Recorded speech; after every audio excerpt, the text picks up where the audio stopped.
ভাঙা পার হওয়ার পর ভাঙা পর্যন্ত মনে হয় আমরা মালয়েশিয়ায় আছি, ভাঙা পর্যন্ত মনে হয় আমরা সিঙ্গাপুরে আছি, সিঙ্গাপুর পার হওয়ার পরেই মনে হয় আমরা এখন আমাদের গ্রামের সবচেয়ে অজপরগায়ের একটা রাস্তা। ধন্যবাদ মাননীয় সদস্য। আমরা বিগত সরকারের সময় শুনেছি আমাদের পদ্মা সেতু হয়েছে, হোক 15,000 কোটি টাকার সেতু, আমাদের অন্তত 45,000 কোটিতে হয়েছে, এরকম আর দুর্ভাগ্যজনক পরিস্থিতি।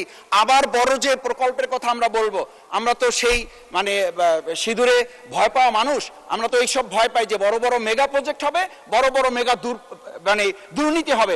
সেই জায়গাটা থেকে আজকে আমি বলবো যে আমাদের 6 লেনের যে মহাসড়কের এই পদ্মা সেতুকে যদি বাস্তবায়ন করতে হয়, এটা যদি আমাদের অর্থবহ করতে হয়, এই অর্থবহ করার জন্য আমাদের পটুয়াখালী পর্যন্ত, আমরা কক্সবাজারের কথা জানি, আমি এই সুযোগে মাননীয় সংসদ সদস্যবৃন্দকে আমাদের কুয়াকাটা আমন্ত্রণ জানিয়ে রাখলাম। মাননীয় স্পিকার আসবেন, দেখবেন যে আমাদের আজকে গাড়ির চাপ ভাঙা পার হওয়ার পর ভাঙা পর্যন্ত মনে হয় আমরা মালয়েশিয়ায় আছি, ভাঙা পর্যন্ত মনে হয় আমরা সিঙ্গাপুরে আছি, সিঙ্গাপুর পার হওয়ার পরেই মনে হয় আমরা এখন আমাদের গ্রামের সবচেয়ে অজপরগায়ের একটা রাস্তা। ধন্যবাদ মাননীয় সদস্য। আজান পড়ে গিয়েছে, আচ্ছা 2 মিনিটে শেষ করেন, আজান দিয়ে দিয়েছে, 2 মিনিটে প্লিজ।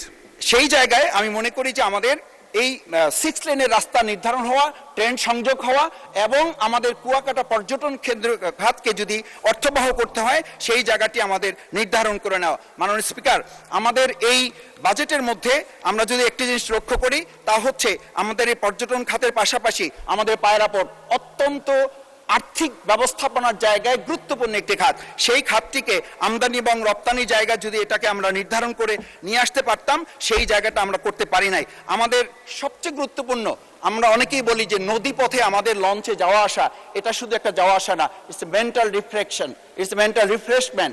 এই রিফ্রেশমেন্টের জায়গাটা এখন নদীর লঞ্চ মালিকদের মাথায় হাতের মতো অবস্থা।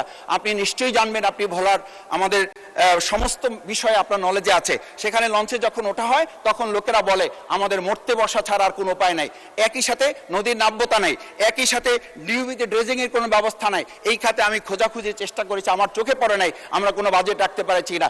নদী বাঁচলে বাঁচবে বাংলাদেশ। মাননীয় স্পিকার, সেই জন্য নদীর এই নাব্যতা এবং ড্রেজিং এর ক্ষেত্রে আমি আশা করি যে বাজেটের একটা গুরুত্বপূর্ণ অংশ এখানে নির্ধারণ করা হবে। কীর্তনখোলা, তেঁতুলিয়া, আড়িয়ালখা, বিষখালী সহ পর্যটনের এই নৌপথ উন্নয়নে যদি আমরা ব্যবস্থা নিতে পারি তাহলেই কেবলমাত্র আমাদের এই উন্নয়নগুলো সম্ভব হবে।